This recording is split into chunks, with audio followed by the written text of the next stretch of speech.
तो मेरे प्यारे बच्चों, कैसे हैं आप सभी लोग?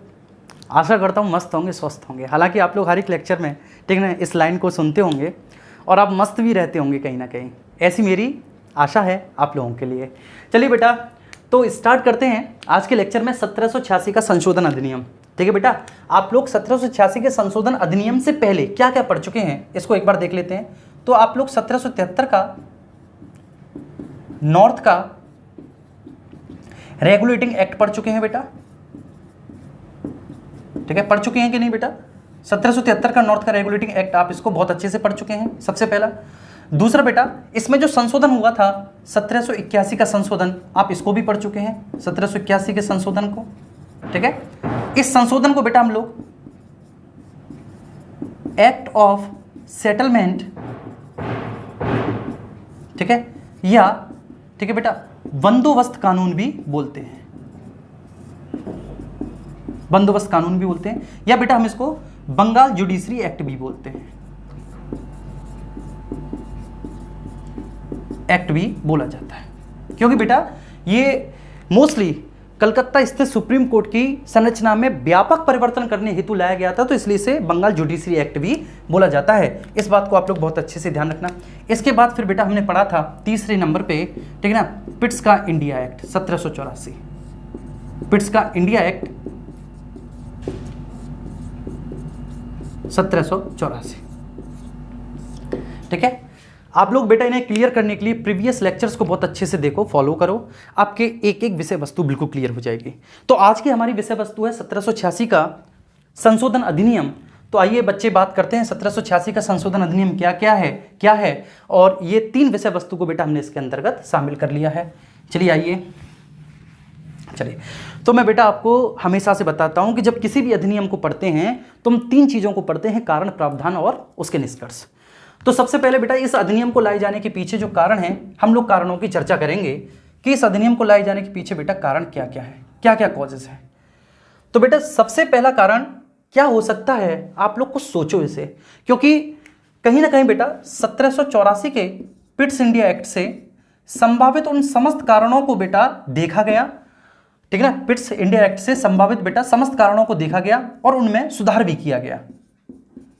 ठीक है ना, बहुत अच्छे से सुधार भी किया गया, जिससे कि भविष्य में कोई परेशानी नहीं पैदा हो। लेकिन फिर भी बेटा इस 1784 के पिट्स इंडिया एक्ट से जो द्वैध शासन प्रारंभ किया गया वह अच्छा था। ठीक है ना, कहीं ना कहीं बेटा वो बहुत सारी कमियों को दूर करता था। द्वैध शासन क्या था बेटा? मैंने आपको बताया कि अधिकारों को 2 भागों में बांट दिया गया। राजनीतिक मामले जो थे, जो राजनीतिक मामले थे वो बेटा आपके ठीक है ना बोर्ड ऑफ कंट्रोल के अंदर समाहित थे, बोर्ड ऑफ कंट्रोल के अंदर थे राजनीतिक मामले। और जो बेटा ठीक है ना व्यापारिक मामले थे, व्यापारिक मामले वह कोर्ट ऑफ डायरेक्टर्स के भीतर थे समाहित, कोर्ट ऑफ डायरेक्टर्स के भीतर थे। ठीक है, चलिए, तो कुल मिला के ये तो हमने बहुत अच्छे से समझ लिया था। लेकिन द्वैध शासन के लागू हो जाने के बाद भी ठीक है बेटा इनके निर्णयों में, जो इनके निर्णय थे बेटा, इनके निर्णयों में ठीक है ना बहुत सारा विलंब हो जाता था कभी कभी बेटा, और छोटे मोटे डिस्प्यूट भी पैदा हो जाते थे, डिस्प्यूट भी पैदा हो जाते थे। तो अब बेटा आवश्यकता महसूस हुई कि लॉर्ड कॉर्नवालिस को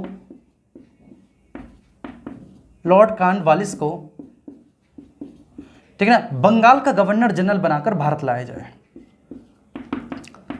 बंगाल का गवर्नर जनरल बनाकर भारत लाया जाए।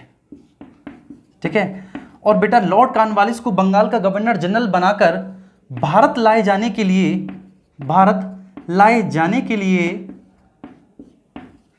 लिए एक अधिनियम ब्रिटिश संसद से पारित हुआ, और उस अधिनियम का नाम था 1786 का संशोधनात्मक अधिनियम या संशोधन अधिनियम। तो सोचो बेटा ये इंसान कितने महत्व का रहा होगा कॉर्नवालिस, इसके बारे में मॉडर्न में विस्तार से चर्चा करेंगे, इसके सुधारों के बारे में, कॉर्नवालिस कोड के बारे में। और वास्तव में यदि ब्रिटेन की संसद ने इसको लाए जाने के लिए अमेंडमेंट किया है तो वो अमेंडमेंट बिल्कुल सही है बेटा, ठीक है ना, ब्रिटिश सरकार के पॉइंट ऑफ व्यू से। और आप इस बात को मॉडर्न में प्रूव भी कर दो कि वास्तव में सर बहुत सही था। ठीक है ना, कहीं ना कहीं बेटा। तो कुल मिला के अब हम लोग बेटा क्योंकि पॉलिटी में पढ़ रहे हैं तो पॉलिटी के हिसाब से पढ़ा जाए कि लॉर्ड कॉर्नवालिस को बंगाल का गवर्नर जनरल बनाए जाने के लिए और भारत लाए जाने के लिए यह बेटा संशोधन किया गया। इस संशोधन के अंतर्गत क्या हुआ बेटा, तो इसके प्रावधान के बारे में बात करेंगे। कारण तो समझ लिया, आइए प्रावधान समझते हैं। सबसे पहला प्रावधान यह था कि कॉर्नवालिस बंगाल का गवर्नर जनरल तो होगा ही होगा, बंगाल का गवर्नर जनरल तो होगा ही होगा, इसमें कोई दौरा ही नहीं है, क्योंकि उसको गवर्नर जनरल बनाए जाने के लिए ही भारत लाया गया है। तो बंगाल का गवर्नर जनरल तो होगा ही होगा, साथ ही साथ बेटा वह मुख्य सेनापति का पद भी धारण करेगा, वह मुख्य सेनापति का पद भी धारण करेगा। और बेटा ये ऐसा पहला अवसर था, मैं लिख दूंगा बेटा, ये ऐसा पहला अवसर था, ठीक है, पहला अवसर था जब बेटा कोई गवर्नर जनरल मुख्य सेनापति के पद को ग्रहण किया हो, कोई गवर्नर जनरल मुख्य सेनापति के पद को ग्रहण किया हो, यह ऐसा पहला अवसर था। ठीक है मेरे प्यारे बच्चे, इस बात को क्लियर कर लीजिएगा। पहला प्रावधान समझ में आ चुका होगा। इसके बाद कॉर्नवालिस को एक विशेष वीटो भी प्राप्त किया गया।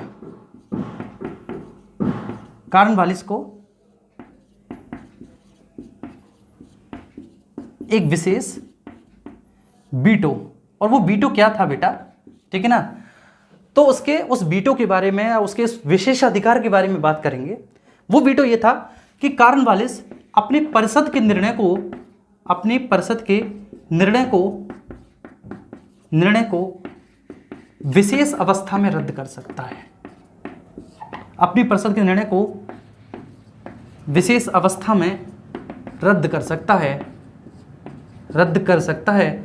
तो स्वाभाविक सी बात है बेटा, ठीक है, कॉर्नवालिस के अधिकारों को और ज्यादा व्यापक कर दिया गया 1786 के संशोधनात्मक अधिनियम के अंतर्गत। और बेटा फिर आगे चल के 1793 के चार्टर अधिनियम में कॉर्नवालिस को दिया गया ये जो वीटो था, आगे आने जाने वाले जितने भी गवर्नर जनरल होंगे उनको भी दे दिया गया। तो कुल मिला के बेटा आप बहुत अच्छे से समझ चुके होंगे प्रावधान, ठीक है ना, क्यों लाया गया, क्योंकि कॉर्नवालिस को बेटा, लॉर्ड कॉर्नवालिस को बंगाल का गवर्नर जनरल और साथ ही साथ बेटा भारत लाए जाने के लिए ये था प्रावधान। कॉर्नवालिस बेटा बंगाल का गवर्नर जनरल बना, साथ ही साथ मुख्य सेनापति, और ऐसा पहला अवसर था जब गवर्नर जनरल और मुख्य सेनापति दोनों ही पदों पर कोई एक व्यक्ति बैठा हो। कॉर्नवालिस को एक विशेष वीटो भी मिला, और वह वीटो क्या था कि वह बेटा विशेष अवस्था में अपनी परिषद के निर्णय को रद्द कर सकता है। हालांकि 1793 के अधिनियम से, मैं लिख देता हूं बेटा, 1793 के चार्टर अधिनियम से यह बेटा आगे आने वाले भावी गवर्नरों को भी दे दिया गया था, ये राइट, ये अधिकार अधिनियम से, ठीक है, आगे आने वालों को भी दे दिया गया था। तो कुल मिला के बेटा आप लोग बहुत अच्छे से समझ रहे होंगे, पूरी विषय वस्तु आपकी क्लियर भी हो रही होगी। ठीक है, तो आप लोग बेटा लिंक कर पा रहे होंगे कि 1784 में, ठीक है, जो पिट्स इंडिया एक्ट था वो क्या था, और 1784 के पिट्स इंडिया एक्ट में क्या कमियां थी।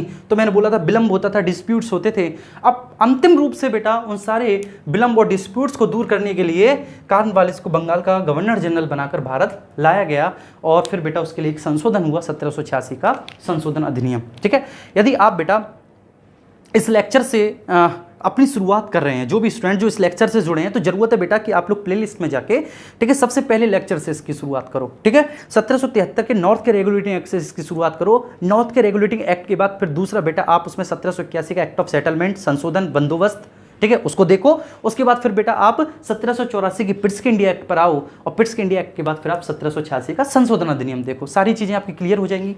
ठीक है बेटा, इसके साथ साथ एक बहुत जरूरी, ठीक है ना, अनाउंसमेंट वो ये है कि जो बच्चे हमारे पॉलिटी के बैच को ज्वाइन करना चाहते हैं, पेड बैच को, ठीक है, वो 8218758574 पर अपना नाम, ठीक है बेटा, और अपना फ़ोन नंबर व्हाट्सएप करें। आपको इससे रिलेटेड जितनी भी इंफॉर्मेशन है वो सारी प्रोवाइड करा दी जाएगी। ठीक है बेटा, हालांकि संवैधानिक विकास के इतिहास तक हम ये कक्षाएं आपकी, ठीक है, हमारे यूट्यूब चैनल पर अपलोड करते रहेंगे। आप सभी का दिन शुभ हो, स्वस्थ रहो, मस्त रहो।